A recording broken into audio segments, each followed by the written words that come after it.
नमस्कार साथियों, welcome to L1 classes. आज की इस क्लास में हम लोग आगे की चर्चाएं प्रारंभ करेंगे, जिसमें हम लोग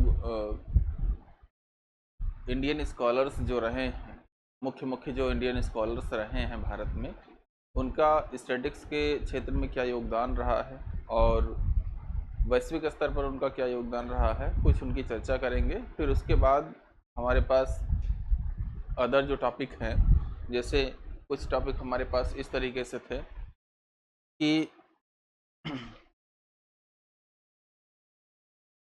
जो स्टेटिस्टिक्स है उसमें डिफरेंट टाइप के स्केल्स क्या होते हैं या डिफरेंट टाइप के और भी जो मेजर्स होते हैं उनकी हम लोग चर्चा करेंगे।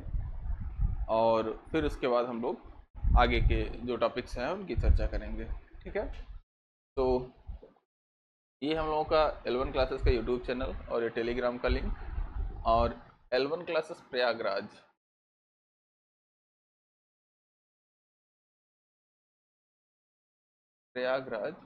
अगर आप टेलीग्राम पे सर्च करें, प्ले स्टोर पर सर्च करेंगे तो इस ऐप के साथ आपको एक लोगो मिलेगा। इस लोगो के साथ एक ऐप मिलेगा। उल्टा बोल गया मैं।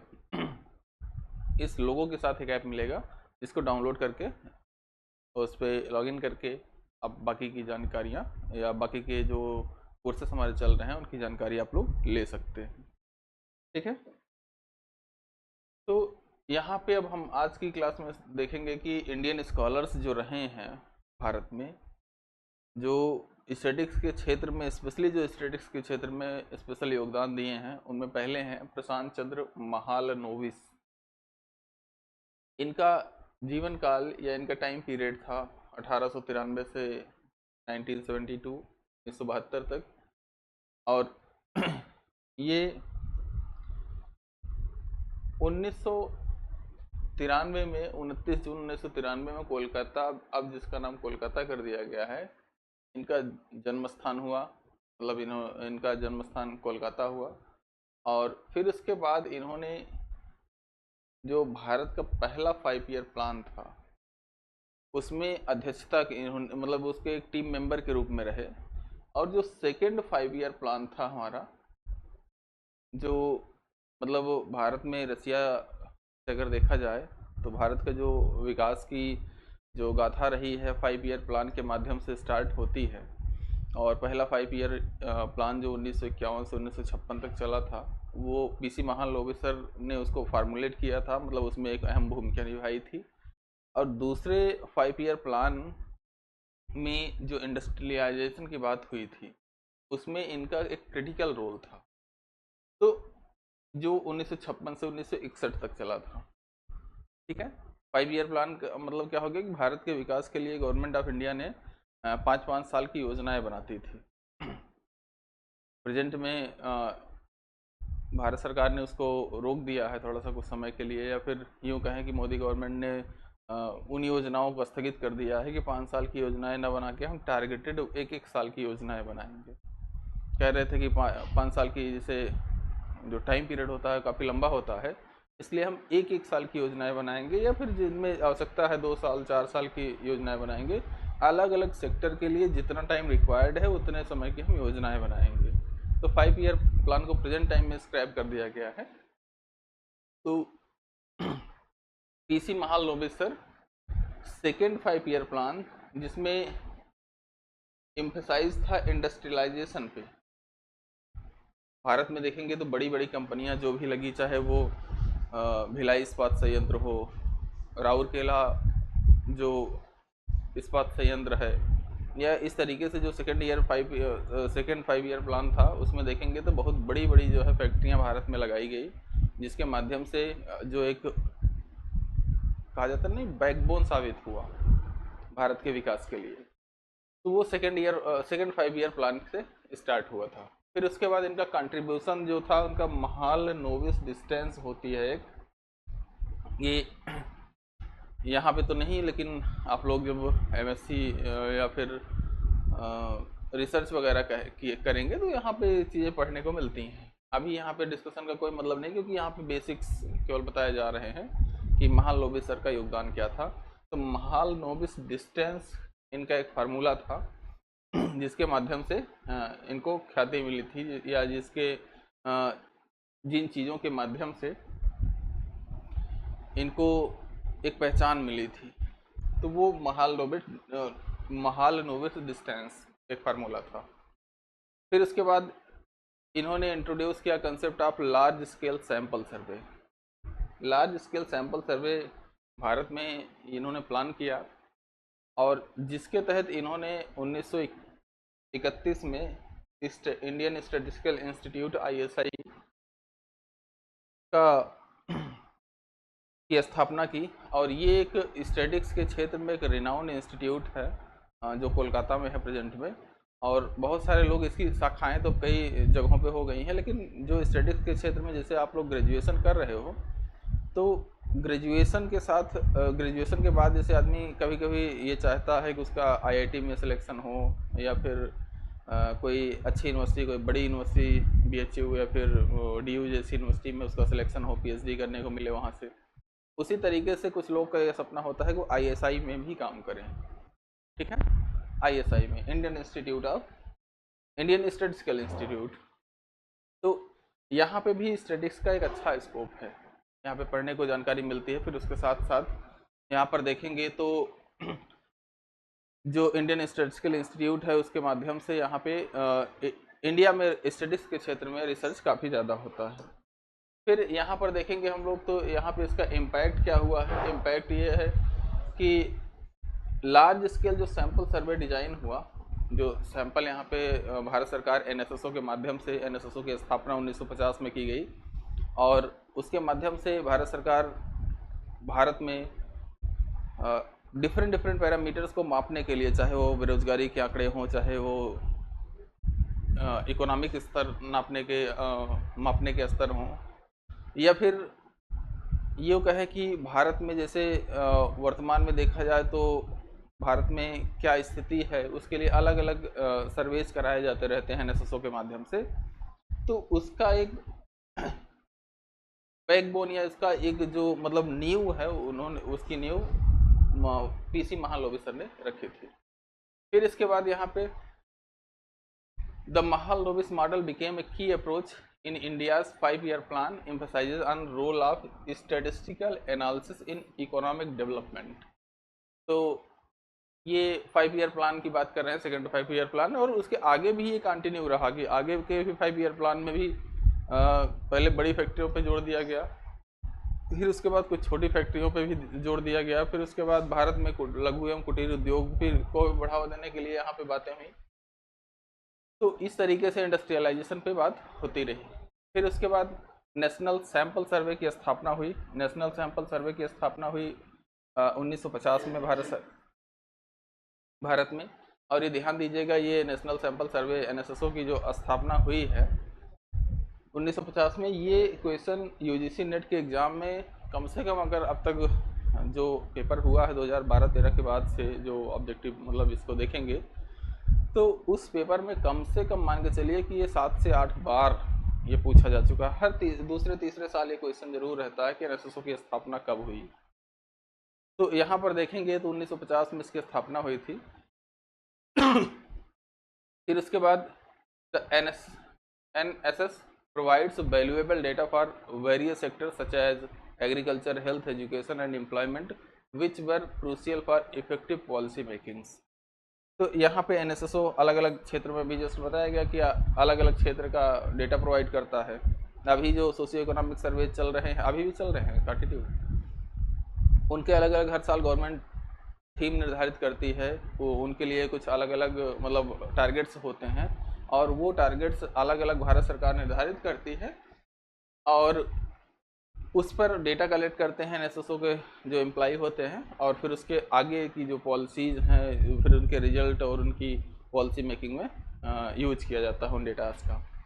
फिर उसके बाद the method and practice developed by the NSS became benchmark for large scale sample survey globally. ठीक। फिर CR राव सर थे, इनका मेन जो क्रक्स था, या जो कहा जाए तो वो क्रैमर राव इनइक्वालिटी था। क्रैमर राव इनइक्वालिटी आप लोग बीएससी में पढ़ेंगे, इलाहाबाद यूनिवर्सिटी के बीएससी के 3rd ईयर के सिलेबस में है। Rao Blackwell theorem and Cramer Rao inequality, ये आपको जब एडवांस इन्फ्रेंस पढ़ेंगे लास्ट सेमेस्टर में और यूनिवर्सिटी ऑफ इलाहाबाद में बीएससी 3rd ईयर में, तो इसकी वहाँ पे चर्चा आती है, क्रैमर राव इनइक्वालिटी निकालते हैं और फिर इन्हीं के माध्यम से राव ब्लैकवेल थ्योरम का जो मतलब एक डेवलपमेंट है वो हुआ, जिसके माध्यम से हम सॉरी बेस्ट अनबायस्ड एस्टिमेटर्स निकालें। ठीक है, फिर इनका क्या था कि इन्होंने जो CR राव सर थे, इनका मेन जो सिग्निफिकेंट था ये मल्टीवेरिएट एनालिसिस में था। इन्होंने मल्टीवेरिएट एनालिसिस में काम किया है। मल्टीवेरिएट आप लोग पढ़ेंगे, आपके सिलेबस में है। फिर उसके बाद including methods used in field like genetics and anthropology. तो जेनेटिक्स और एंथ्रोपोलॉजी आप लोग पढ़ते नहीं हैं, लेकिन जेनेटिक्स का थोड़ा बहुत जो GS आप पढ़ेंगे SSC का या फिर सिविल वगैरह का, तो उसमें जेनेटिक्स थोड़ी बहुत पढ़नी पड़ती है, क्योंकि जो बायो इन्फॉर्मेटिक्स के माध्यम से जो डेवलपमेंट भारत में हो रहा है उसकी यहाँ पे चर्चाएं आती हैं, जो करंट में रहता है। फिर CR Rao work led the foundation for modern statistical theory. Modern statistical theory जो चल रही हैं, इनके डेवलपमेंट में भी इनका काफ़ी योगदान रहा है। एक जैसे अभी जो हम PhD कर रहे हैं उस पर स्टैटिक्स में, तो उसमें देखेंगे श्रीवास्तवा एंड यादव की एक थियरी आती है। वो भी थियरी कुछ लगभग जो है मतलब इन्हीं से कह सकते हैं कि मिलती जुलती है, कि वो डेमोग्राफी में है और इनका ज़्यादातर केस में थियरी इन्फ्रेंस थियरी में था, इन्फ्रेंसमेंट का रोल था। तो वहाँ पे भी कुछ अनबायस्ड एस्टिमेटर्स का हम लोग कैलकुलेट करते हैं और किस तरीके की चीज़ें हम लोग वहाँ पे डेवलप करते हैं। तो आप लोग जो PG करेंगे, PhD करेंगे, तो वो चीज़ें पढ़ने को मिलेंगी। यहाँ के स्तर पे केवल हम लोग केवल एक ब्रीफ जानकारी ही दे सकते हैं और सॉरी और उसके साथ साथ हम लोग यहाँ पे क्योंकि यहाँ पे बहुत उसका मतलब नहीं, बहुत ही इसका कोई इम्पोर्टेंस नहीं है, इसलिए बहुत ही ब्रीफ जानकारी हम इन लोगों के बारे में चर्चा में ला रहे हैं। फिर his research has had application across various scientific disciplines including biology, economics and engineering। तो जो डेटा कलेक्ट किया जाता है, डेटा में आपको बताया भी गया पिछली क्लास में कि जो हमारे पास डेटा एज ए होल जो होता है उसको हम स्टैटिस्टिक्स से ही कंसीडर करते हैं। तो जो बायोलॉजिकल या इकोनॉमिक जो रिसर्च होते हैं, सपोज करिए जैसे कोरोना काल में कोरोना की दवाई बनी थी, अभी लेटेस्ट आप लोगों को एग्जांपल दिया जाए तो कोरोना काल में जो दवा बनी थी उसके लिए पहले दवा का डेवलपमेंट हुआ। दवा का डेवलपमेंट बायोलॉजी या बायो इन्फॉर्मेटिक्स का पार्ट होता है, या बायोटेक्नोलॉजी कहे तो ज़्यादा अच्छा रहेगा। बायोटेक्नोलॉजी का पार्ट होता है। बायोटेक्नोलॉजी का इस्तेमाल करके हम लोग दवा का निर्माण किए। फिर उसके साथ साथ अगर यहाँ पर देखेंगे तो ये दवाई एक ग्रुप होता है। सबसे पहले बंदर और ये सब होते हैं, जानवर चूहे, वो शहीद होते हैं। फिर उसके बाद आदमियों पे इसका ट्रायल किया जाता है। जब वो सक्सेसफुल होता है तब उसके आगे की हम यहाँ पे मतलब उसको नॉर्मल आदमियों के लिए उसको हम यूज करते हैं। तो यहाँ पे यही चीज़ हुई थी कि जो भी रिसर्च होते हैं वो रिसर्च कैसे मतलब स्टैटिस्टिक्स के माध्यम से उनका रिजल्ट देखा जाता है, उनके मीन मीडियन मोड निकाल के चेक किए जाते हैं कि क्या ये रिजल्ट हमारे लिए यूजफुल है या नहीं है। इस तरीके से उसका रिजल्ट निकाला जाता है। फिर बाकी चर्चाएं जब इसकी आगे जब आप लोग PhD में जाएंगे तो फिर से इसकी चर्चाएं आएंगी वहाँ पे। फिर इसके बाद RC बोस का यहाँ पे एक मतलब क्रिटिकल रोल रहा है। तो इन्होंने known his work in design theory, particularly in construction of balanced incomplete block design. ये BIBD का जो फार्मूला है, बैलेंस्ड इनकम्प्लीट ब्लॉक डिज़ाइन, ये आप लोग पढ़ेंगे। स्पेशली जो सेमेस्टर वाला सिलेबस है उसमें तो नहीं है ये, क्योंकि उसमें RBD CRD की ही चर्चा है, random block design, complete block design और फिर लैटिन स्क्वायर डिज़ाइन, इन सब की ही चर्चा है डिज़ाइन ऑफ एक्सपेरिमेंट में। लेकिन जब आप लोग सिलेबस भी एक बार पूरा हर सेमेस्टर का देखते रहा करिए, थोड़ा सा उससे क्या है कि नॉलेज मिलेगा आपको कि हमें कब कौन सी चीज़ें कब पढ़नी है। बीएससी थर्ड ईयर में यहाँ पे थर्ड ईयर के सेकंड पेपर में है, और यहाँ पर आरबीडी सीआरडी की देखेंगे चर्चाएं तो वो 5th सेमेस्टर में है कुछ, और कुछ 6th सेमेस्टर में थोड़ी बहुत जाती है। तो यहाँ पे फिर ये, और बीआईबीडी की चर्चा यहाँ पे नहीं होती है। बीआईबीडी की चर्चा एमएससी में होती है। एमएससी अगर इलाहाबाद यूनिवर्सिटी से कर रहे हैं तो प्रीवियस में है, बाकी फाइनल ईयर में देखेंगे तो कुछ जगहों पे फाइनल सेमेस्टर में या फिर थर्ड सेमेस्टर में वहाँ पे है। ठीक है। तो यहाँ पर देखेंगे बीआईबीडी, बैलेंस इनकम्प्लीट डिजाइन, और ये ध्यान देना कि जब आईएएस का एग्जाम देने जाते हैं बीआईबीडी वगैरह से क्वेश्चन रहता है। बैलेंस्ड इनकम्प्लीट ब्लॉक डिज़ाइन जो होती है, फिर पीबीआईबीडी होती है, पार्शियली बैलेंस्ड इनकम्प्लीट डिज़ाइन, तो इन सब पे चर्चाएं जो है आगे आती हैं। फिर इनका अगला पॉइंट है कि made significance advancement in finite geometry and error correcting code which are crucial in computer science and telecommunication. तो फाइनाइट ज्योमेट्री एक मतलब टॉपिक होता है रिसर्च का, जिसमें ज्योमेट्री मतलब का यूज किया जाता है। कि फाइनाइट ज्योमेट्री का मतलब ये कह सकते हैं कि जो टेलीकम्युनिकेशन है, टेलीकम्युनिकेशन में जैसे मतलब एक एक्सचेंज है, मतलब मान लीजिए कि एक जगह, जो सपोज करिए एक टावर है आपके गांव का या आस के पास घर के आसपास लगा है, तो उसमें एक समय में सैकड़ों लोग कॉल करते रहते हैं। सैकड़ों लोग, कोई किसी का कॉल जा रहा है, किसी का आ रहा है, या कोई नेट चला रहा है, कुछ सर्च कर रहा है, एक साथ देखेंगे तो एक टावर से मल्टीपल एक्टिविटीज़ होती रहती हैं। तो उनमें कभी कभी आप लोग ये देखे हैं कि आप लगाए किसी कॉल किसी और को लगा रहे हैं और लग गया किसी और को, कोई अननोन आदमी बोल रहा होता है। तो ये जो क्रॉस कनेक्शन होता है नेटवर्क इसका, ये एक तरीके से कहा जाए तो ये एरर करेक्टिंग कोड्स, या फिर एक तरीके से कहा जाए कि ये एरर्स ना होने पाए, इनकी जो चर्चाएं होती हैं वो इन थियरीज में होती हैं, और इनके माध्यम से हम उनका वहाँ पे करेक्शन करते हैं कि मतलब इस तरीके की जो चांसेस हैं वो बहुत ही कम हों। ऐसा नहीं कि हर दूसरे आदमी का कॉल कहीं लगा रहा है, कहीं और लग गया, कहीं और। ठीक है, तो ये वहाँ पे काफ़ी इम्पोर्टेंट रोल प्ले करता है। फिर उसके बाद इम्पैक्ट है कि इनका Bose contribution to combinatorial design theory have influence experimental design, quality control and service sampling. इन सब में भी इनका यूज होता है, क्वालिटी कंट्रोल और सर्विस सैम्पलिंग में। फिर उसके बाद his work on error correcting code is vital in field of information theory and data transmission. फिर इसके बाद यहाँ पर देखेंगे तो एस श्रीखंडे, ये यहाँ पे मतलब अगले हमारे स्टैटिस्टिशियन हैं। और फिर इसके बाद यहाँ पर देखेंगे तो इनका कंट्रीब्यूशन है। इनका कंट्रीब्यूशन क्या है कि ये theory of Latin square particularly for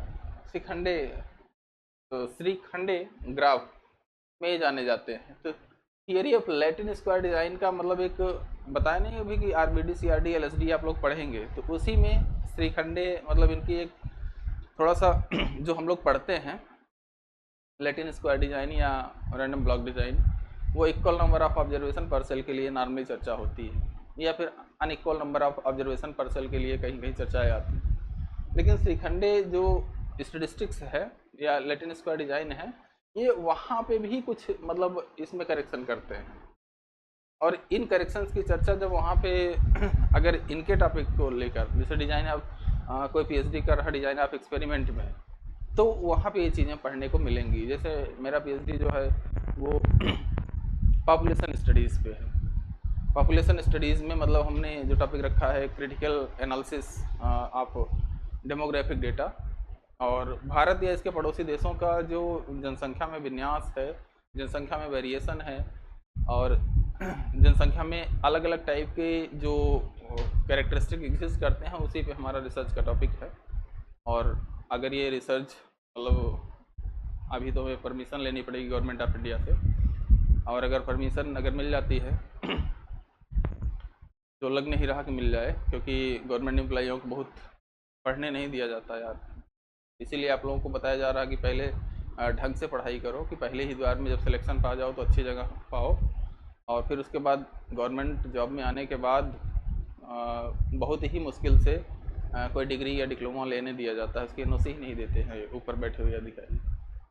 तो इन चीज़ों का भी हमारे साथ थोड़ा सा इशू है, नहीं तो अब तक हमारी पीएचडी में भी शायद हो सकता था कि ठीक ठाक लेवल पे पहुंच गई होती, और इसी पीएचडी की क्लास में ही मतलब हो सकता है कि आपको रिसर्च वर्क हमारा दिखता।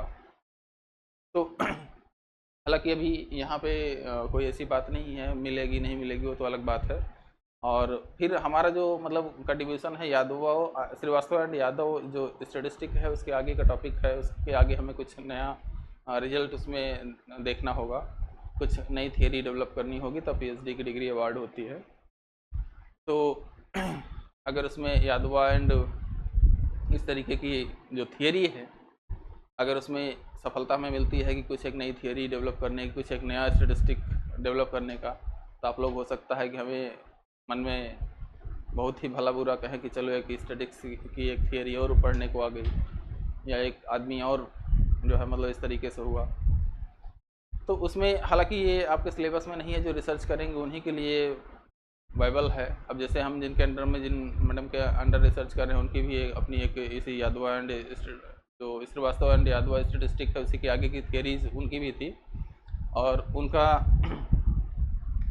जो कंट्रीब्यूशन है उनका भी कंट्रीब्यूशन अच्छा रहा है, उनका रिसर्च की बहुत सराहना हुई थी, और उसी में कंटिन्यू हमारा भी है, उसी से मिलता जुलता। क्योंकि अभी आप लोगों के लेवल पे ये थोड़ा सा समझ पाना मुश्किल होगा, इसलिए थोड़ा सा उसकी चर्चा नहीं होती है। जब कभी आप लोग ऑफलाइन में मिलेंगे तो हम बताएंगे उसके बारे में। तो ये लैटिन स्क्वायर डिज़ाइन के बारे में यहाँ पे श्रीखंडे ग्राफ जो आता है ये क्रूशियल रोल रखता है।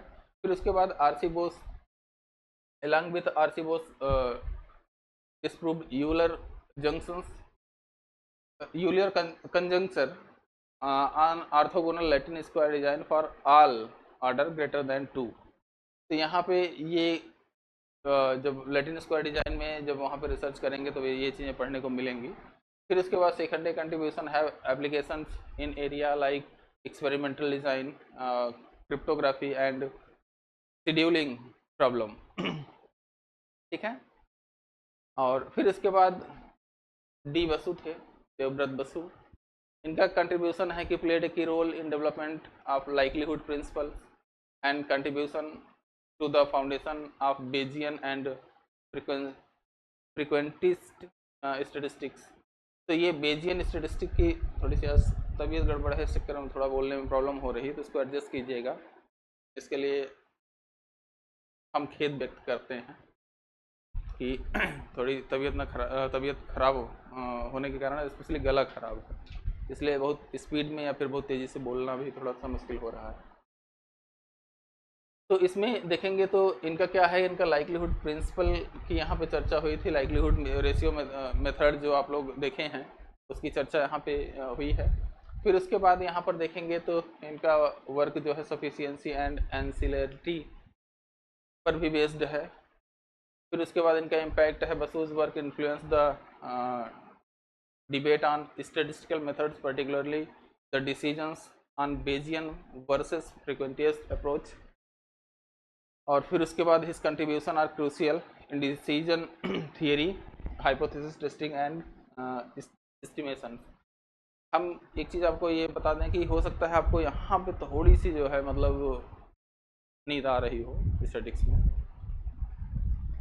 ये इंडियन स्टैटिस्टिशियन है, इनकी वैल्यू करना सीखिए, क्योंकि भारत में एक परंपरा है कि जब आदमी जब तक मरता नहीं ना तब तक उसे वो इज्जत दी नहीं जाती। तो इसमें पीसी महालनोबी सर वगैरह तो मतलब कई स्टैटिस्टिशियन जैसे ये डी बसु सर वगैरह जो हैं अभी मतलब ये सर्विंग हैं, मतलब आईएसआई जो इसकी हम चर्चा किए थे आईएसआई कोलकाता में, इन सब जगहों पे बहुत सारे लोग यहाँ पे अभी वर्किंग में हैं। ठीक है, तो इसलिए इनका काम जानते रहिए। जब आप पीएचडी में जाएंगे तो ऐसा नहीं उसी समय आप पढ़िए, कम से कम स्टैटिस्टिक्स के फील्ड में 2-4-6-10 काम जब आप लोग कहीं इंटरव्यू देने जाएं और इंटरव्यूअर आपसे पूछ ले कि भाई भारत में जो प्रेजेंट में सर्विंग जो 2-4 स्टैटिस्टिशियन हैं उनका नाम बता दीजिए, तो ऐसा ना हो कि आपको सर झुका के सॉरी बोलना पड़े। तो इसलिए मतलब कम से कम स्टैटिक्स के फील्ड में 2-4 लोगों को जानते रहिए। जैसे हम लोग इसरो के साइंटिस्ट को जानते रहते हैं, DRDO के साइंटिस्ट को जानते हैं, जो मतलब रॉकेट या फिर जो मिसाइल वगैरह प्रक्षेपण करते रहते हैं, टेस्ट करते रहते हैं, उनको जैसे जिस तरीके से जानते हैं वैसे हमारे भी फील्ड के ये लोग मतलब महारथी हैं। ठीक है, फिर आइए हम देखते हैं थोड़ा सा इसकी हिस्ट्री। भारत में स्टैटिक्स की जो हिस्ट्री रही है वो क्या रही है। तो सबसे पहले वैदिक पीरियड में क्या इसकी हिस्ट्री रही है कि statistical thinking in India can be traced back to ancient text like Vedas, particularly in context of agriculture, astronomy and state administration. तो ये आपको बताया था कि जो स्टैटिक्स शब्द ही स्टेटस या स्टैटिस से आया है, लैटिन या इटालियन वर्ड, उसका मतलब ही होता है कि पॉलिटिकल स्टेट। तो वही स्टेट एडमिनिस्ट्रेशन में स्टैटिक्स का यूज होता था।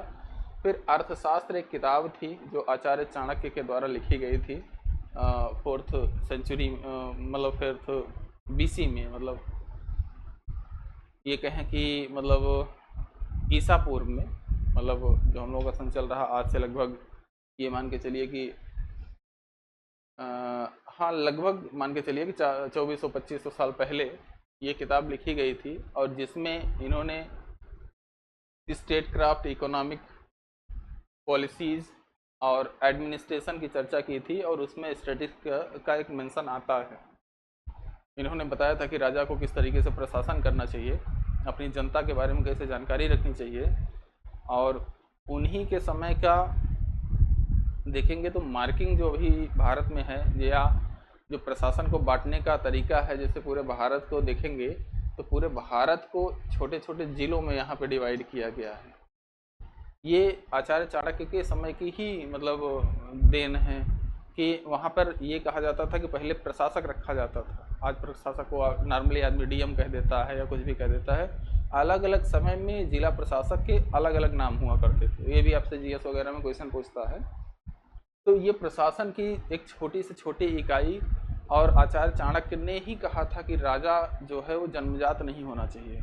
मतलब एक ऐसा नहीं कि एक आदमी राजा है तो राजा का लड़का ही राजा बनेगा और कंटिन्यू रहेगा। वहाँ पर उन्होंने बात उठाई थी, और उसके बाद उन्होंने कहा था कि जो राजा है उसका चुनाव होना चाहिए। तो आज जैसे प्रेजेंट टाइम में हम लोग लोकतांत्रिक तरीके से पीएम का, सीएम का चुनाव करते हैं, उसी तरीके से वहाँ पर भी उन्होंने बोला था कि राजा का चुनाव होना चाहिए, ताकि राजा निरंकुश ना होने पाए। राजा निरंकुश हो गया तो बहुत ही नुकसान पहुँचाता था। कभी कई राजा तो ऐसे हुए हैं जिनको कोई मतलब ही नहीं होता था। इतिहास पढ़ेंगे तो बहुत इंटरेस्टिंग इतिहास रहा है कि कुछ कुछ ऐसे राजा हैं जिनको मतलब देश में क्या हो रहा है, उनके राज्य में क्या हो रहा है, कोई मतलब नहीं, अपना आराम से रानी के साथ कहीं भी जिए है। तो वो चीज़ें हुई हैं, ठीक है। तो उन चीज़ों से बचने के लिए आचार्य चाणक्य ने ही बोला था कि भारत में या फिर कहीं भी राजा का चुनाव होना चाहिए, और राजा को लाइफ टाइम के लिए चुनना नहीं चाहिए, एक निश्चित समय के लिए उसका चुनाव होना चाहिए। तो वहीं से लोकतंत्र की शुरुआत होती है। ऐसा माना जाता है कि वहीं से लोकतंत्र की शुरुआत होती है। जो ब्रिटिश नहीं कहते या यूरोप की कंट्री कहते हैं कि लोकतंत्र हमारी देन है, तो उनको शायद ये बताया जा सके आसानी से, अच्छी तरीके से, कि लोकतंत्र की शुरुआत भारत में हुई थी, वो भी अभी नहीं, जब 2500-2600 साल पहले यहीं पे। फिर उसके बाद सेंसस लाइक एक्टिविटी यहाँ पे की जाती थी वैदिक पीरियड में भी सॉरी। और फिर उसके बाद जो आचार्य चाणक्य, मतलब जो चंद्रगुप्त मौर्य थे या मौर्य वंश जो था, उन्हीं के समय में यहाँ पे सेंसस के प्रमाण भी मिलते हैं कि ये सेंसस या अपनी सेना को किस तरीके से मैनेज करते थे, किस तरीके से उनका रिकॉर्ड रखते थे। और फिर उसके बाद यहाँ पर देखेंगे early forms the census activity were undertaken for purpose such as taxation and governance. Ancient kingdom conduct surveys and maintained record of population, land holding and agriculture production. फिर इसके बाद यहाँ पर देखेंगे तो कॉलोनियल एरा, मतलब ब्रिटिश शासन काल में क्या हुआ था कि ब्रिटिश शासनकाल में the modern statistical system in India began to be take shape during the British colonial period. The East India Company started collecting data on trade, population and land revenue to administer the region effectively. और भारत में जो पहले census की शुरुआत होती है, जो वैज्ञानिक तरीके से पहली सेंसस होती है, वो 1871-72 के काल में होती है। और फिर उसके बाद 1871-72 में पहली सेंसस होती है वहाँ पे भारत में। और इसके साथ यहाँ पर देखेंगे तो भारत में जो डिकेडल जो पॉपुलेशन की चर्चा होती है, दशकी जिसको जनगणना कहते हैं, तो वो 1881 से 1881 से शुरुआत होती है उसकी, और तब से आज तक भारत में हर 10 साल में जनगणना होती है। कोरोना काल के कारण 2021 की जनगणना भी कुछ समय के लिए रोकी गई है, लेकिन जल्दी ही फिर भी उसकी काउंटिंग हो जाएगी।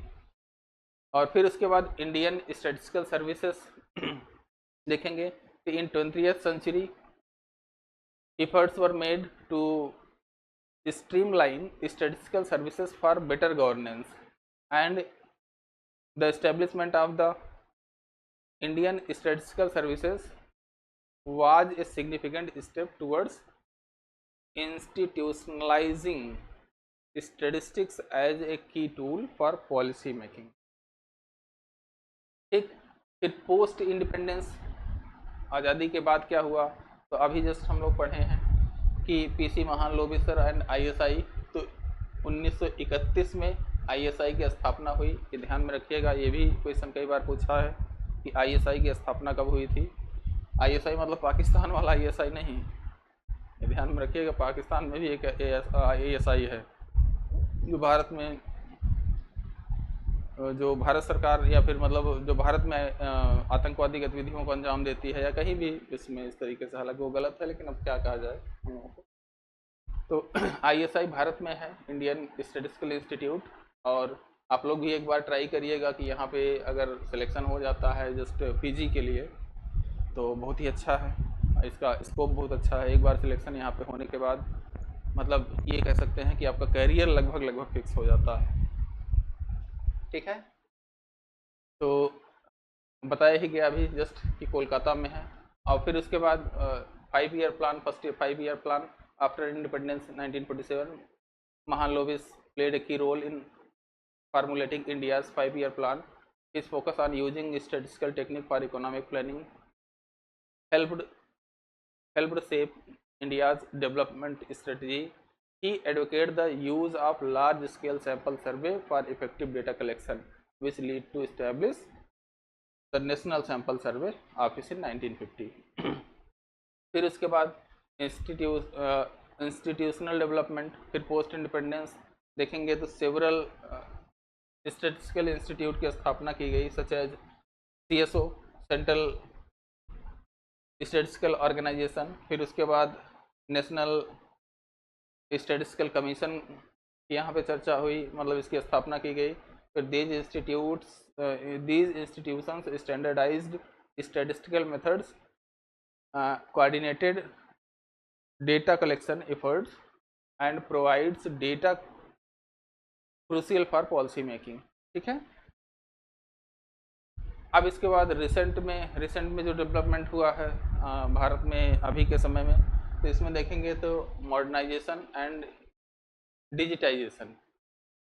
तो प्रेजेंट टाइम में जो भारत में सर्वे हो रहे हैं उन सर्वेज को अगर देखेंगे तो ये सर्वेज अलग अलग जगहों पे अलग अलग तरीके से होते हैं। और भारत सरकार पहले कागज़ पे हुआ करता था ये सर्वे, तो उसके रिजल्ट आने में काफ़ी समय लगता था। अब डिजिटाइज कर दिया गया है, सभी जो क्षेत्र कर्मचारी हैं उनको टैबलेट वगैरह प्रोवाइड कर दिया गया है, तो उसके माध्यम से डेटा डायरेक्टली जो है सबमिट कर दिया जाता है।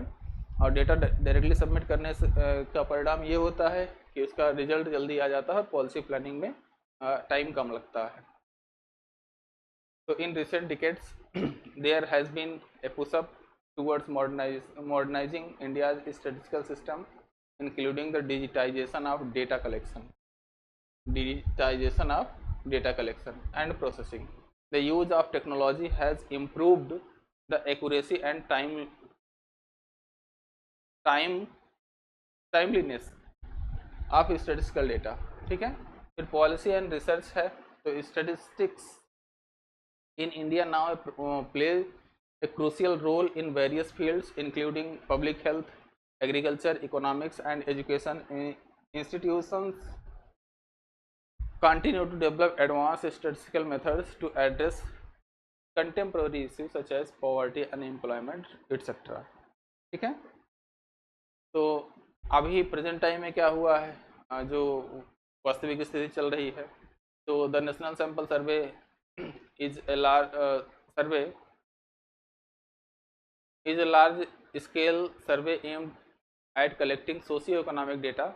It has been pivotal for understanding the socio-economic contribution of Indian population. फिर demographic studies है, फिर regular census exercises and demographic survey have contribution to in-depth demographic studies including population growth and fertility, mortality and migration pattern, ठीक है।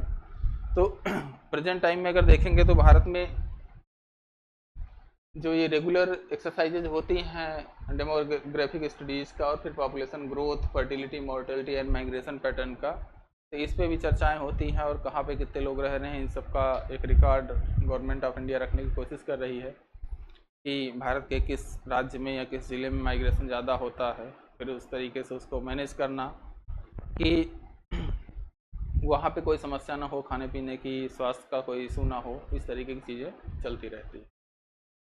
तो आज की class के लिए बस इतना ही, और हम आप लोगों से कहेंगे कि क्लासेस ज़्यादा से ज़्यादा लोगों तक शेयर करिए और चैनल को लाइक सब्सक्राइब करिए ताकि जो मोटिवेशन है सभी का बना रहे, जो टीचर्स हैं।